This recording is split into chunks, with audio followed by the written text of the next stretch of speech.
क्या आपके हथेली में भी करोड़पति बनाने वाली रेखा उपलब्ध है? नमस्कार, बहुत स्वागत है आपका। आज के अंक में हम जानेंगे हथेली के कुछ ऐसे महत्वपूर्ण रेखाएं या चिन्ह जो आपको अन्य लोगों के अपेक्षा अलग बनाती है और हट के सोचने पर मजबूर करती है, और आप देखते ही देखते करोड़पति अरबपति के लिस्ट में शामिल हो सकते हैं। बात करेंगे सबसे पहले मस्तिष्क रेखा।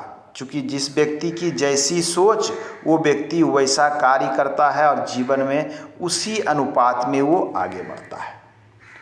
आपकी मस्तिष्क रेखा यदि स्पष्ट हो, क्लियर हो और लंबी हो, ये जानने का मस्तिष्क रेखा लंबी हो। लंबी मस्तिष्क रेखा का अर्थ होता है कि व्यक्ति मानसिक रूप से काफ़ी सबल और सक्षम और मजबूत है। अर्थात ऐसे व्यक्ति निर्णय सही सटीक लेता है और उस पर स्थिर होकर वर्क करता है। दृढ़ इच्छा शक्ति वाला व्यक्ति होता है, यथार्थ को देखते हुए वर्क करता है। मस्तिष्क रेखा यदि इस प्रकार से लंबी हो तो वास्तविकता को सोचने वाला यथार्थवादी व्यक्ति और सही और सटीक निर्णय वाला व्यक्ति होता है। परंतु आपकी मस्तिष्क रेखा यदि दो भागों में बंटकर इस प्रकार से आ जाती हो तो इसका अर्थ है कि व्यक्ति यथार्थवादी के साथ साथ कल्पनाशीलता का भी एक अच्छा संगम है। ऐसे लोग लाइफ में बहुत अधिक सफल होते हैं जिनकी मस्तिष्क रेखा आपको यहाँ से इस प्रकार से आने के बाद दो भागों में बंटती हुई इस प्रकार से आपको दिखती हो। तो ये बहुत ही महत्वपूर्ण चिन्ह है जो आपको जीवन में बहुत अधिक आगे बढ़ाती है। दूसरे चिन्ह की बात करें तो वो है आपकी सूर्य रेखा।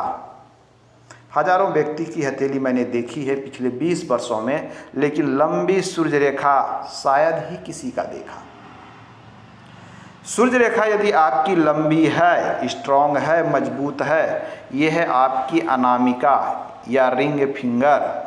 इसके नीचे का क्षेत्र होता है सूर्य पर्वत का, और सूर्य पर्वत शुभ हो, साथ में उसकी रेखा लंबी हो, तो ऐसे व्यक्ति बहुत ही महत्वपूर्ण वर्क करते हैं, बड़े स्तर का वर्क करते हैं। ऐसे व्यक्ति कोई भी साधारण कार्य नहीं करते। ये व्यक्ति यदि नौकरी करेंगे तो उच्च स्तर का, व्यवसाय करेंगे तो बहुत ही बड़े स्तर का, इंडस्ट्री चला लेंगे, एक साथ कई व्यवसाय कर लेंगे। शिक्षा के क्षेत्र में जाएंगे तो उच्च शिक्षाविद बन जाएंगे। लीडरशिप के क्षेत्र में जाएंगे तो सरकार के क्षेत्र में बड़े नेता, मंत्री तक ऐसे व्यक्ति आपको देखे जा सकते हैं। अर्थात सूर्य रेखा, लंबी सूर्य रेखा बड़े व्यक्ति के हथेली में देखने को मिलती है।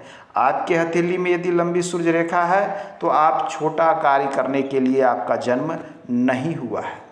आप जिस भी तरीके के कार्य करेंगे उसमें आपका नाम, ब्रांड और यश महत्वपूर्ण होगा।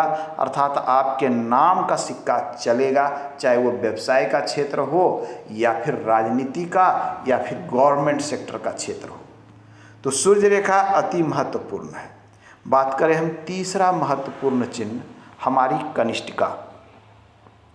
आपकी कनिष्ठिका उंगली की लंबाई बहुत महत्वपूर्ण होती है। यदि कनिष्ठिका की फिंगर की लंबाई अनामिका के इस पर्व से ऊपर हो, बड़ी हो, तो ऐसे लोग साधारण नहीं होते। ऐसे लोग उच्च स्तर का कार्य करते हैं। ऐसे लोगों का मैनेजमेंट ज़बरदस्त होता है। बहुत बड़े इंडस्ट्री में मैनेजर मिल जाएंगे, या फिर ऐसा कार्य करेंगे जैसे बहुत बड़े पदाधिकारी जो सैकड़ों लोगों को संभालता हो, एम्प्लॉय का मालिक हो, कोई इंडस्ट्री चला रहा हो, हजारों लोग काम कर रहे हैं नीचे। चाहे आपके क्षेत्र का हो सकता है बड़ा पदाधिकारी हो, क्लास 1 लेवल का ऑफिसर ऐसा चिन्ह आपको बनाता है जिनकी उंगली बड़ी होती है। क्योंकि इनका मैनेजमेंट बहुत अच्छा होता है, चीज़ों को समझने की शक्ति बहुत होती है, और कोई भी ऐसा क्षेत्र नहीं होता जिनके विषय में इनके पास नॉलेज ना हो। अर्थात हर क्षेत्र के विषय में इनके पास जानकारी आपको अवश्य मिलेगी। साथ में यदि बुध पर्वत अच्छा हो तो ऐसे लोग बड़े स्तर के व्यापारी भी मिलेंगे, एक साथ कई कार्य करने में सक्षम होते हैं। लोगों से बात कैसे मनवाना है, काम कैसे निकालना है, ऐसे लोग बहुत अच्छी तरीके से जानते हैं। तो जीवन में ऐसे लोग बहुत अधिक सफल भी होते हैं। ये था हमारी हथेली का चौथा महत्वपूर्ण चिन्ह। आइए पांचवें चिन्ह की बात करें तो मैं एक साधारण से चिन्ह की बात करता हूँ, जिसे एक चिन्ह हमारी हथेली में बनता है, मत्स्य का चिन्ह। ये देख लें, इस प्रकार से आपके हथेली में कहीं पर भी यदि मत्स्य बनता है तो आपको धन संपत्ति की कभी कमी नहीं होगी, धन की कमी नहीं होगी। अब ये जिस क्षेत्र, जिस स्थान पर ये मत्स्य बनेगा, उस क्षेत्र के गुण को ये कई गुना बढ़ा देगा। तो हथेली में मत्स्य का चिन्ह होना अति शुभ माना जाता है। एक चिन्ह होता है हथेली में इस प्रकार से बनने वाला स्वास्तिक का चिन्ह। यदि आपके हथेली में स्वास्तिक का चिन्ह बनता हो कहीं भी किसी भी स्थान पर, तो ऐसे लोगों के ऊपर भगवान विष्णु की विशेष कृपा होती है, माता लक्ष्मी की विशेष कृपा होती है।